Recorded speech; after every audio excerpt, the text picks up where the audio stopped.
Hey, I'm Jeff Cohen. Everything you hear on WNPR, from local news and talk shows to the national programs you love, is made possible because of listener support. You make it happen. You give the radio its signal, the computer its stream, the smartphone its podcast. You make it so we can reach you wherever you are. We love that you listen, but we also need your dollars. Go to WNPR.org and click on Donate in the upper right-hand corner. Thanks for helping out.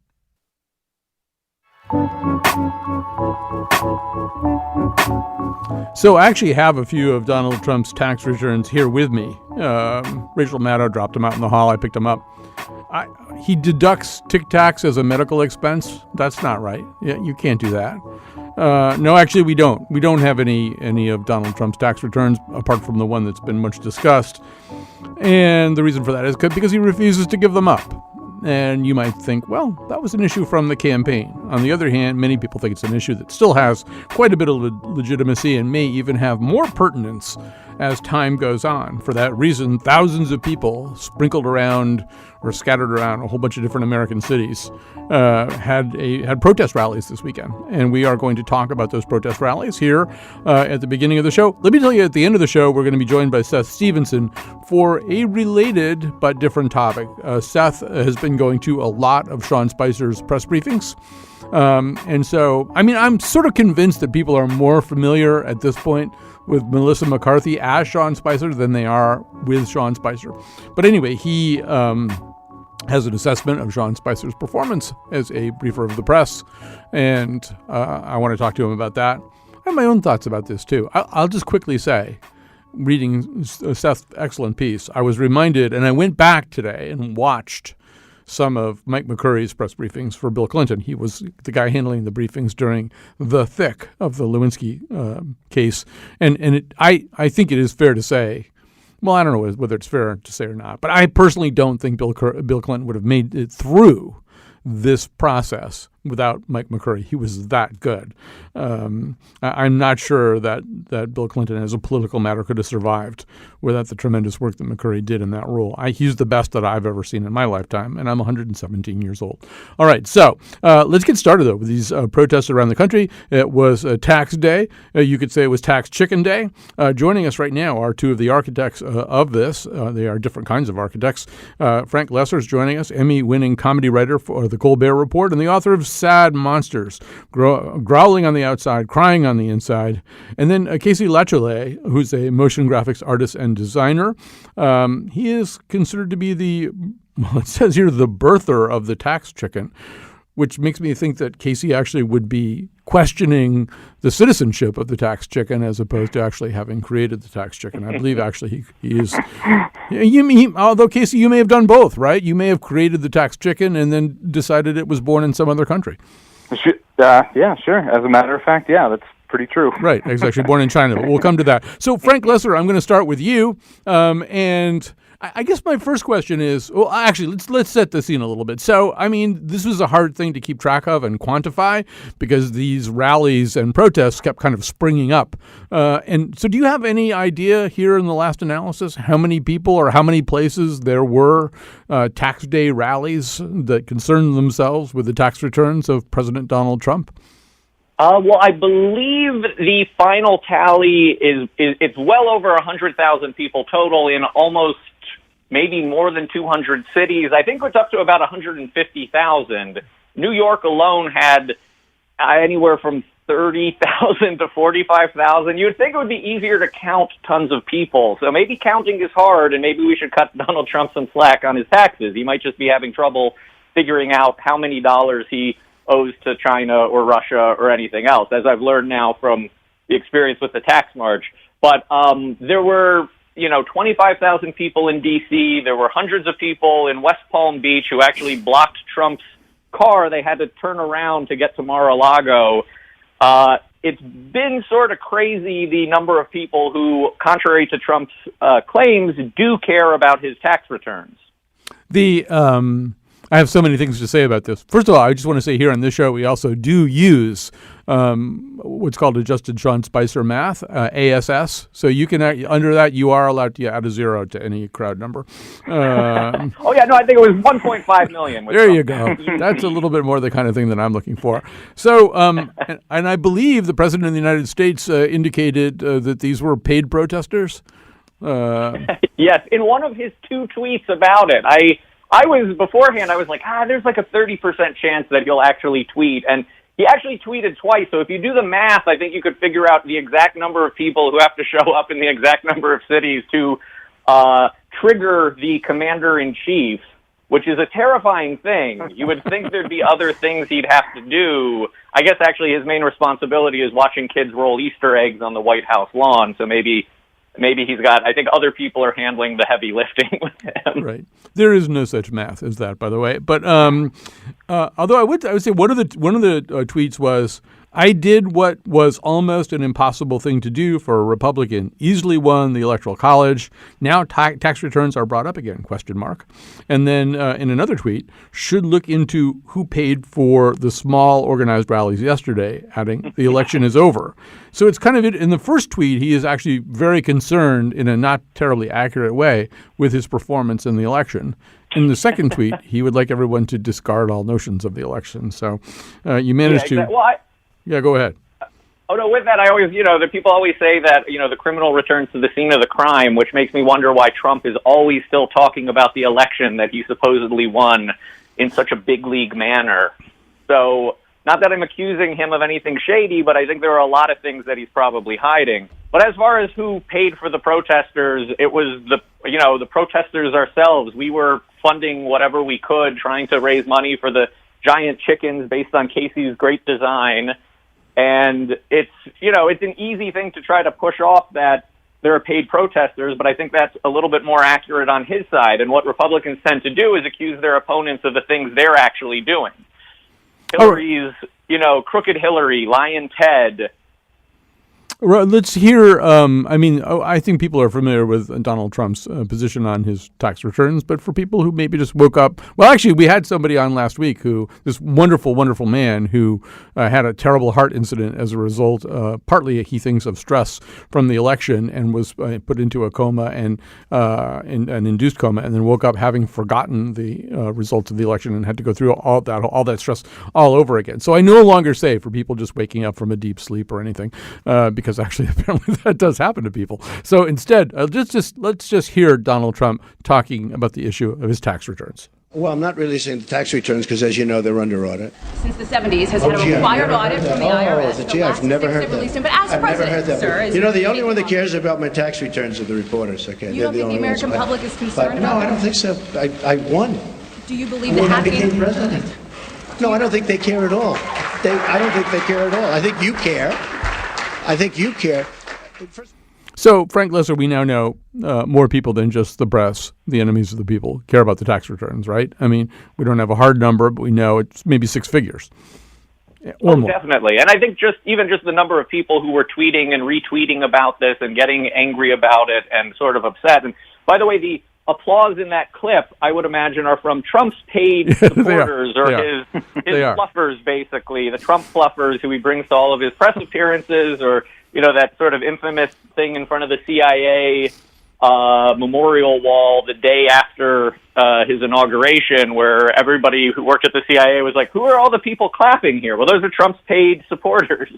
Just to be strictly lexicographically accurate, I would say that people applaud after the fluffer does his job. I don't think you're actually a fluffer just because you applaud. But I could be wrong about that. So, Casey, we got to get you into this. Although before we do that, let's play one more clip. This is a person who was very concerned about Donald Trump's taxes and thought that the argument that they were under audit was a specious one. I'll play the clip, and then we can all guess who it is who's talking. I am an accountant. I can tell you there is no audit that precludes you from showing your tax return. Donald Trump, show us your tax returns. Anybody able to place that voice? Someone who was surely paid by Frank. Frank, by the way, I haven't gotten my check yet. So let me see. I'm going to Google various elected officials to see which are. It's Nikki. It was Nikki Haley who is currently his UN ambassador, but that was sort of earlier in time when she was more of a Rubio supporter. So we have to talk about this chicken. Now I don't know. We have to explain about the chicken for people who maybe didn't see the chicken this weekend. So Casey, in your own words, explain about this chicken. I was originally contacted by a real estate company in China to make this, what was a rooster for the Year of the Rooster. They made a giant statue of it, and then subsequently, as China does, reproduces it in mass quantities, in any and every way possible. So, these inflatables came out of that, and Frank, I heard a little bit about kind of how this came about. Like you guys were in a meeting and kind of circling around the idea of a chicken, and then this just like fell into your lap, which is like amazing. Like kind of the best way for someone like me to kind of express my quote unquote art, and it just kind of took a life of its own, and it's pretty amazing what happened. I will say, Casey, Richard Nixon, upon visiting China and going to the Great Wall, said it is indeed a great wall, and I want to say to you, it is indeed a great chicken. One day I would love to go see it in person. Yeah, but the inflatables are a good stopgap for sure. And so we should say that Frank and I are at liberty to draw our own conclusions about what the chicken actually resembles or who the chicken actually resembles. It is your official position that the chicken simply exists on its own, resembling nothing or no one other than a chicken.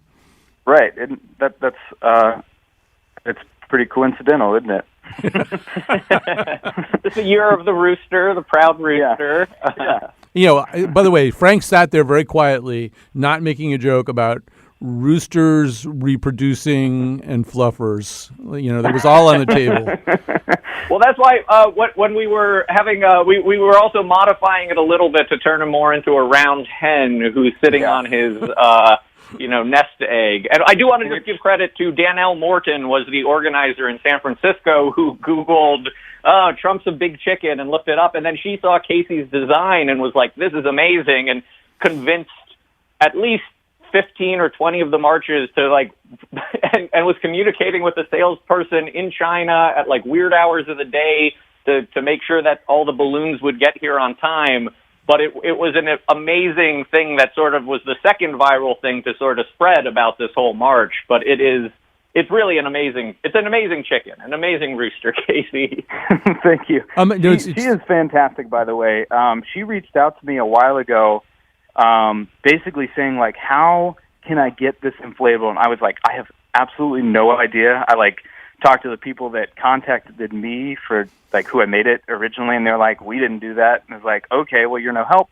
So I was like, good luck. I put her in touch with someone else that seemed like he was getting some headway, and she made it happen. I was dumbfounded by the initiative and how crazy resourceful she was. Well, it's going to take that. It's going to take that kind of resourcefulness to change America. You're going to have to throw yourself into a project like this. Now, it's a 13-foot tall inflatable chicken. How many of these chickens currently exist? I don't have the specific number. I know that the one in San Francisco, I think, was 33 feet tall, but I think they have as tall as 60. 60-foot chickens? Oh, wow. I don't think any of the marches ordered the 60-foot chickens, and I think at least one place that ordered another 30-footer had some trouble with some big winds, but they were primarily, I think, 14 feet, 10 feet. We had a 6-foot one in New York. San Francisco had multiple ones, including the 30 or 33-foot one in front of the state capital or the city capital, and it definitely was great seeing it in front of the Capitol building in D.C. The New York one we had right catty corner to Trump Tower.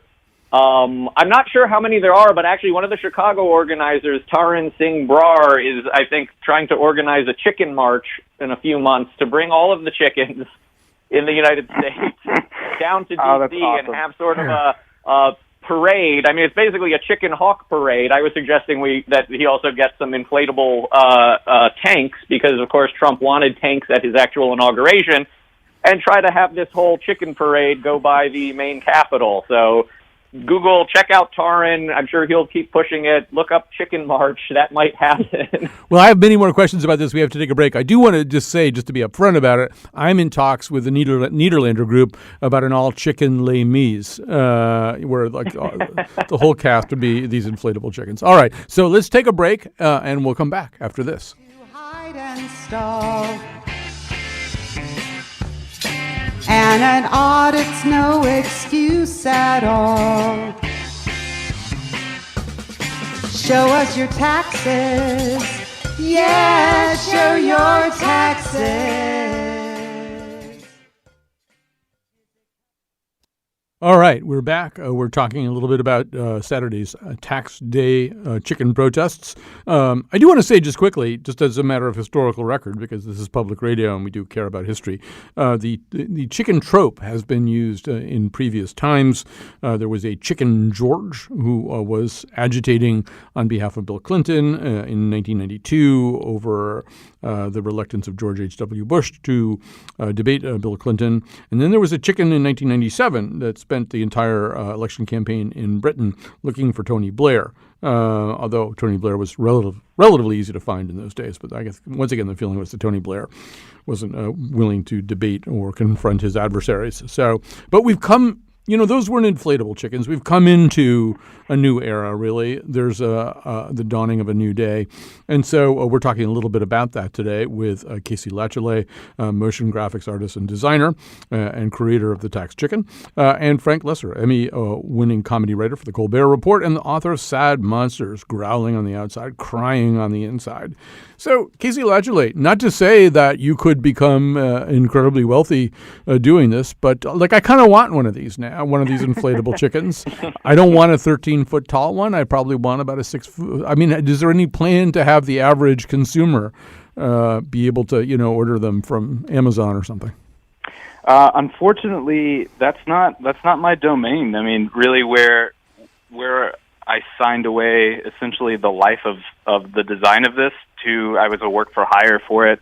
There is someone that acquired he went through his due diligence to kind of acquire the right to sell them in the States, and it's his website's cockytrump.com, and there's an actual little ceramic desk toy if you wanted to get that. It's not currently available right now, I would imagine, because he had a huge influx of them recently. But I have another thing, if anyone probably tried to look me up or anything, another little desk toy that I'm working on. I've been talking with lawyers to try and get that, try and not get sued for this. That's a good thing just to say into the mirror when you get up in the morning. Myself as much as possible. Yeah, when you get up in the morning, go into the bathroom mirror and just say, "Let's try not to get sued today." You are beautiful. You won't get sued today. Great. The day's off. But Donald Trump might, but the president might tweet about you. Yeah, right. That's fine. Whatever. So what's the new desk toy? So it's called Dictator. It's kind of it's kind of a play on a. Don't explain it. Yeah, don't explain it too carefully if it is what I think exactly. it is. I'm being very choice with my words here. If anyone Googles Dictator with the E instead of it's Dicktater. You might stumble across it, and then eventually it'll probably be a Kickstarter to make them a real life thing. So it's sort of your it's your first NSFW desk toy, like a desk toy you really can't have at work. So I would say it's not at work. To clarify, that's a Mr. Potato Head, but it looks like Trump. I think I saw a picture of it before. It was not really nice. Not at liberty to make that conclusion, but yes, right. That might be it. sorry. It's a potato. It's a potato. Yeah, it's a potato. It's just got shoes on. Yeah, well, anyway, I'm concerned, Casey. I feel like, this other guy, he's like Hesh in The Sopranos. Didn't he get all the rights to all the music by black rock and roll artists in the early days, I would much rather I would much rather have a different president than make a lot of money on this, so I'm fine. All right, so Frank, as these first of all, which you were at the New York demonstration, correct? Yes, yeah, and I had helped sort of national and the D.C. march early on, and then decided to focus a little more on the New York one. I was talking to Taryn in Chicago and Danelle and Ann Pruitt in San Francisco, Delia Brown in L.A., and a couple other places, just to try to. And National was trying to coordinate, but it's very difficult to get all of this stuff going. It's basically like running a presidential campaign across the country, but there's no presidential candidate, there's no campaign manager, and every local city or state is allowed to do whatever they want. So it's a little complicated and somehow actually turned out really well. And, I mean, as you talked to people and maybe even took the measure of the protest that you were at, is it all about the tax returns? Is it about a more generalized sense of dissatisfaction? For me, the tax returns just symbolize his secrecy. And just the day before the march, he announced that the White House would not release their visitor log. So we don't know who he's meeting with. The tax returns are sort of all about, well, who does he owe money to? Who's he actually working for? Or are all of his economic plans really just to benefit himself and his own family? And I don't think that's necessarily what was getting people as upset, because I think it's pretty clear that everything he does is only to benefit himself and his own family, and I think he only likes his family because they share half their genes with him. But I think there were a lot of things. Just in general, it was an anti-corruption protest. That's how I was looking at it, but the nice thing was that it was all the marches were autonomous, and some people wanted to join because they were protesting economic inequality, and that was a component of it. So there were a lot of different things that people were upset about, or they just wanted to come to see the big giant chicken and take a selfie in front of it, which was perfectly valid. Yeah, and I do think also the big giant chicken, Frank, was a good idea in the sense that one of the things that I think we do know about President Trump is that, given the choice of directing a keenly worked out, finely nuanced, deeply grained argument against him and confronting him with something that is sort of a little bit more garish and stark, he responds much more vividly and strongly to the latter, right? It's like, is one of the reasons that Saturday Night Live has been able to troll him so effectively all this time is that, a 2,000-word piece in the New Republic is probably not going to reach him at all. Something like a chicken, I would assume, Frank, would be the kind of thing that would get his attention anyway. Oh, definitely, because it's the exact same thing he would have called his opponents if they were in the same situation. So Chicken Donald is what I think his childish, immature nickname would have been for Crooked Hillary, Lion Ted, Little Rubio, or Little Marco, I guess. So now we've got Chicken Donald. And Casey, and I think one thing. Yeah. Oh, sorry. No, go ahead. Finish your thought, Frank. Oh, no. And I think one thing that's good about these protests, and this was not necessarily intentional, but is to keep things a little bit light, because it's otherwise a very depressing, disturbing subject. And as Casey was saying, it's not a thing that we want to be doing. Like, oh, great, we had the successful protest. You know what would have been better if we didn't have to protest because we didn't have a corrupt president. And so, Casey, you went to San Francisco, right? What was I did. What was describe what you saw there. There was a ton of people. At the time, there wasn't, I don't think the plan was to have an inflatable in Seattle, because that's where I live. And so I was like, I just want to go see this. And I was so accommodating, and I was like, I just want to meet you. So I went down there, and there's quite a lot of people. Nancy Pelosi talked. It was great. It was incredibly peaceful, and I think it was just because, like, he needs to release his taxes, and everyone else is like, yeah. It's like there's no fight. Like, everyone's like, yeah, of course, duh. So it was very peaceful, and he really energetic, I guess. It was infectious, the amount of, like, the energy that was going around, and seeing, like, little kids yelling for this. It's like, you may not understand, but at least having the ability to protest about this and, like, bringing everyone together for this one thing was really inspiring. I would say also, Casey, are you a regular visitor to San Francisco?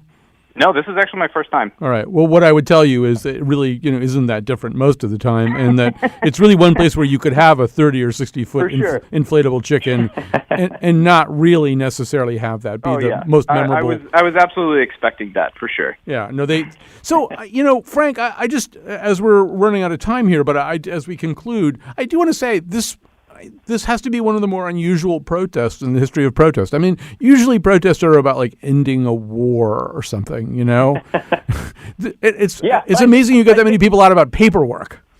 Yeah. Oh, well, one of the funniest things at the end, we're walking, and I was leading the banner because I spoke at the New York March, and there were a lot of people who were upset with Kellyanne Conway's comments, but I had written a tweet that went viral, and a lot of other people did too. Jen Taub wrote stuff. Wes Shockley and Liz Tercy in New York had also started up a Facebook page independently, but walked by this one guy who was talking to the police, and he's looking at this giant, mass of people stretching down about 12 blocks or further, and he turns to the police and he's like, wait, this is all these people just want to see his tax returns? And he was sort of shocked, and I kind of shouted out, because we care. But that is really the case. Like, people were really upset, and not everybody was upset enough to go and actually march, but I think people really do care about this. When you look at it, up to 74% of Americans think he should release his tax returns. A majority of Republicans think he should release his tax returns. It's not a crazy ask. It's what every president has done for the last 40 years. So the fact that he won't do it and would rather have 100,000 people marching against him across America makes you really think that what's in there is more damaging than that march. #deductions matter. All right. Well, listen, thanks so much, Frank Lesser, Emmy-winning comedy writer for The Colbert Report, author of Sad Monsters Growing on the Outside, Crying on the Inside, one of the organizers of the somewhat spontaneous tax marches on Saturday. Also, Casey Lachelet, motion graphics artist and designer, and the creator of The Tax Chicken, which may or may not resemble the President of the United States. Okay, some very nice people are about to come on and ask you in a very brief little interlude to support this kind of programming. If this is the kind of insanity, like, inflatable chickens, that kind of thing, the kind of insanity you want to support, then do it right now, because we get a little bit more credit if you make a pledge during our time slot. Show us your tax returns because we care. Wrong. They don't. No one cares. Show us your tax returns because we care. No, nobody cares. That's fake news. Show us your tax returns because we care. Believe me, nobody cares. Show us your tax returns because we care.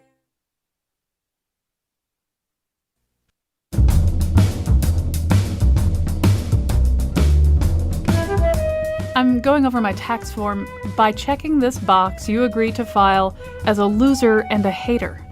Can they make me do that? Today's show was produced by Betsy Kaplan and me, Kyone Wolf, with help from Josh Nalea. Our intern is Ali Onassis O'Shaughnessy Obladi Oblada Oshinsky. It's her last day today. Ali, thank you for all of your very hard work. We are definitely going to miss you. The part of Bill Curry was played by Harry Styles. On tomorrow's show, how animated cartoons grew up. And now, back to Colin. Let me just add my voice to that chorus. Ali Oshinsky's been a really, really good intern. A possible contender for the Lydia Brown Trophy, the coveted Lydia Brown Trophy for greatness in interning. But she's been really terrific and has, produced her own shows on her own episodes of several different shows here. So, which a lot of interns, some interns do that, some interns don't. She did. So, we're going to talk about Sean Spicer right now. I would contend, Seth Stevenson, our guest, may dispute me on this, but I would contend that the version of Sean Spicer that more Americans know is this one. Everybody shut up so I can apologize. Yes, you all got your wish this week, didn't you, huh? Spicy finally made a mistake. As we all know, President Trump recently bombed Syria while eating the most beautiful piece of chocolate cake America has ever laid eyes on. That's a fact. Okay? People love that look on that cake. Now, in defending the president's decision, I said that unlike Syrian leader, the leader of... Son of, what is his stupid name? I got Bazooka Felicia Ahmad Rashad. Okay? At least Hitler never used chemical weapons, and everybody freaked. Okay, they were all like, boo-hoo! Boo-hoo, what about the Holocaust centers? And yeah, I know they're not really called Holocaust centers. Duh. I know that. I'm aware. I clearly meant to say concentration clubs. Okay. Let it drop. All right. So that, of course, is Melissa McCarthy on this past weekend's Saturday Night Live. Seth Stevenson is with us, frequent contributor to Slate and the author of Grounded, a down-to-earth journey around the world. He's here to share his observations on White House Press Secretary Sean Spicer and the concept of press secretaries in general. Seth has been to a lot of Sean Spicer briefings. So, Seth, one thing that you say, I mean, I just said that the Melissa McCarthy version is a more familiar one, but one of the things that you begin your article by saying is that a lot of Americans are starting to consider the Spicer briefings as appointment television. Make the case for that. Well, you can look at the TV ratings, something like 4.3 million people tuning in to these briefings during the day and more talked about I think, than any, presidential press briefing, White House press briefing, press secretary activity that we can remember. I mean, just the very fact that you're playing that Melissa McCarthy clip on Saturday Night Live means it's punctured the cultural consciousness more than, say, an Ari Fleischer briefing or certainly, in the Obama administration, a Josh Earnest or a Jay Carney briefing ever did. And by the way, I think that Melissa McCarthy clip, that's actually not an unfair portrayal of what these briefings are like in terms of her tone. Her aggro tone is not that far off, to be honest, if you listen to him every day. Right. So I would say, and we can maybe get into this a little bit later, but some of this may be generational in focus, but I would say the most memorable press secretary prior to Sean Spicer, in my memory, is probably Mike McCurry, who, in fact, had a similarly impossible job getting Bill Clinton through the Lewinsky scandal. But he did it, and he did it in a way that's pretty much the polar opposite of Sean Spicer's approach. But let's talk a little bit more about Sean Spicer's approach. I think one of the questions, the fundamental existential questions about Sean Spicer is he...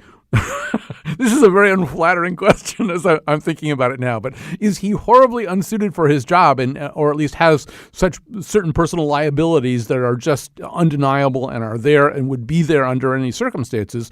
Or is he being sent out on a press secretary's equivalent of a kamikaze mission on many, many days, having to defend the indefensible or claim that something which is blatantly false is true? I think it's more the latter. This is a guy, despite some of the caricatures, he is a little, his felicity with the English language is not what you might expect from someone who speaks professionally for a living. He trips over words, he gets them wrong, and, you might expect a little more from him on that front. But I think the main problem, this is a guy who used to work for the RNC, the Republican National Committee, and, was long known in Washington, D.C. as a solid press secretary. And people who knew him then and watch him now say, what happened to him? Who is this new guy? Because he's being sent out to defend the indefensible. He's being sent out to defend demonstrable lies, which no press secretary can really do.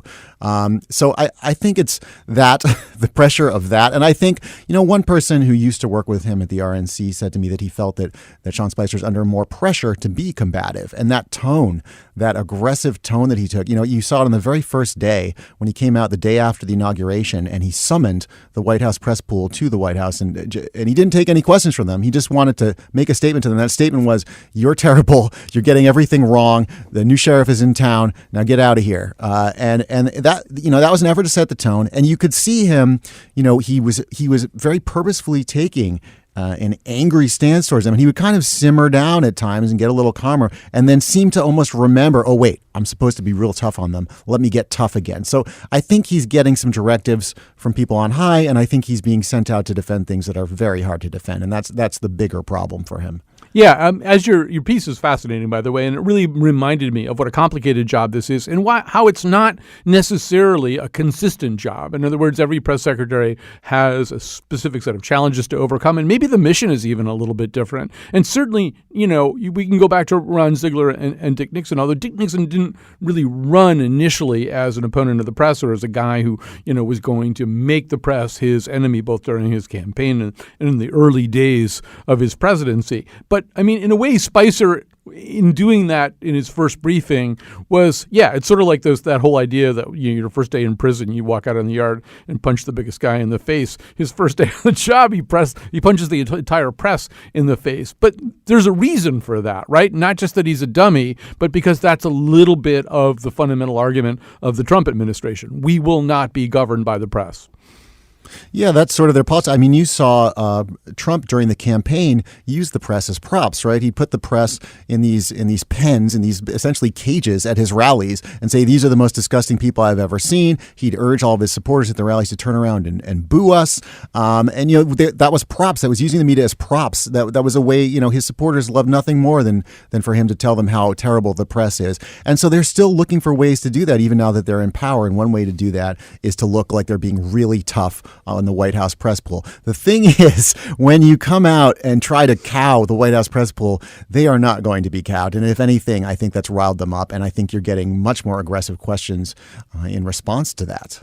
Right. So, in general, if a lot of people know the name of your press secretary, something's gone wrong. I mean, Ari Fleischer became kind of famous at a time when the Bush presidency was facing big challenges. McCurry, I've mentioned before, but really most people would be hard pressed to summon names like Josh Earnest or Joe Lockhart. These are not famous people. And in a way, a lot of the job is to be this kind of blank canvas onto which the presidency, the administration collectively can paint whatever message it has on a given day. If your personality is a thing people know about, that is a suggestion that something's gone a bit off the rails. Right. I mean, you're not supposed to make news at a White House press briefing. So I spoke to someone who'd worked in a previous administration, worked very intimately involved in the briefing process. And the thing they said to me was, if you as a White House have something you want to announce, if there's news you want to make, the press briefing is the last place you're going to do it. You're going to put the president up front to talk about it if it's something you're proud of, or you're going to put the cabinet secretary who's in charge of this to talk about it. You're not going to have your press secretary do it. So what a press secretary's role is, for the most part, is to play defense. They're basically answering the queries of the press pool and trying not to make news. And for the most part, they do a good job of it. There aren't a lot of really memorable moments from press briefings over the years. If you go sort of through modern history and these things, you had Gerald Terholst, who is the press secretary for Gerald Ford, who resigned when Ford pardoned Nixon. He resigned out of principle. That is the only press secretary to resign out of principle that we know about, at least, in the history of press secretaries. So for people who are thinking that Sean Spicer is just going to fall down on his knees and say, "You're right, I'm defending lies, I can't do it anymore," that is very unlikely. Ari Fleischer was asked on his last day, the George W. Bush press secretary, Ari Fleischer, who was the press secretary in the depths of the Iraq War. He was asked, at any moment, did you feel like you wanted to resign? Is there anything that caused you that gave you pause about resigning? He said, absolutely not for 1 second. Mike McCurry was sort of the first televised press secretary. Right? You mentioned the Mike McCurry, the Monica Lewinsky stuff. That's when they started turning on the cameras in the briefing room and making it a soap opera. And he made it through. And it's hard. We're hard pressed to remember. We remember the moments of Clinton talking about that scandal. We don't remember so much individual moments of Mike McCurry, the depths of the Iraq War, Ari Fleischer. We don't. There's not a lot of news gets made at these things. Right. So the best press secretaries ever are the ones on television. Allison Janney in West Wing. Kal Penn is doing an excellent job on Designated Survivor right now. But Mike McCurry, I think, was the closest thing to that, what we often see on television, which is this kind of dry urbanity, but also some collegial wit, the sense that the press and the press secretary are all in on a joke which they have a common appreciation of. Here is a little bit of McCurry during that time. To what extent is there debate, dispute among the senior staff about how to handle this? And has there been shouting matches, as has been reported? No, I checked around with, I haven't necessarily been in each and every meeting, but I haven't found anyone who says there were any shouting incidents. And I've actually been myself talking pretty extensively to the legal counsel and some of the president's private attorneys, and found them to be not only amicable, but very anxious to support the objectives that some of us are stressing. And more importantly, the legal rights that the institution of the presidency has in our system. And I think it's perfectly proper that we balance out those interests. I think the attitude here is the president wants to, speak to the American people on these questions, and he wants to get it done, but we want to get it done right. You have to almost watch a McCurry press briefing, too. There is, this is a cliche, but there kind of is a twinkle in his eye a lot of the time, some smiles. There's kind of a sense that, I got this.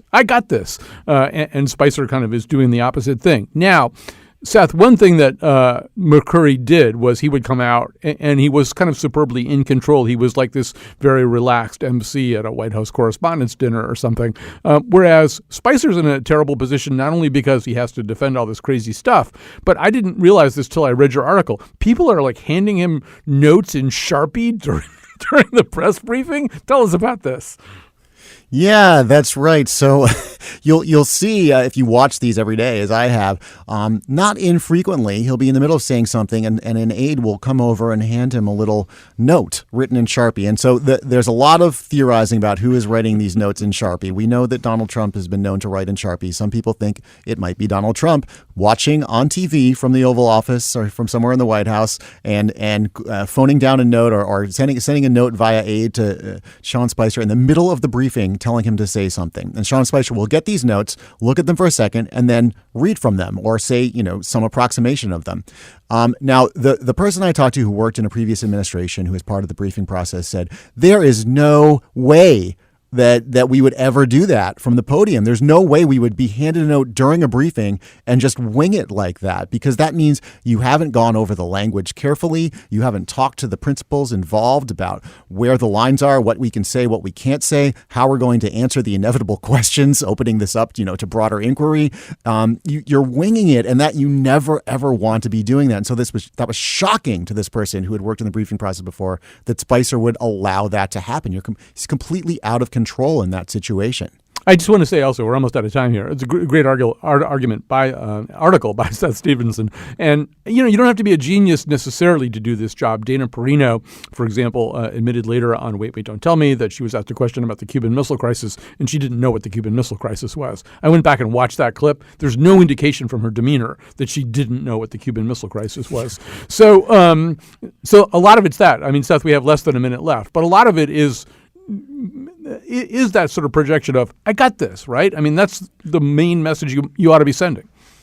Yeah, you heard that Mike McCurry clip, his equanimity. He sounded almost bored, right? And if you look, I look back at a lot of old clips of press secretaries, Jay Carney, Josh Earnest, Ari Fleischer in the middle of the Iraq War, completely calm, getting hammered with questions, completely calm, never lost his cool, maintained his equanimity. Sean Spicer, at the least provocation, starts yelling, starts turning it back on the press, becomes very accusatory. Right. It's a great article. Seek it out at slate.com. And thanks to Seth Stevenson. And thanks to everybody else who helped out today, especially Betsy Kaplan, who put this show together. Some nice people are coming to talk to you now. If you would consider supporting the station now, right at this time, I don't know, it sort of works on our behalf a little bit. If you like the show that we do, then maybe make a pledge right now. Obviously, if you hate the show, wait for something else to come on, and then pledge.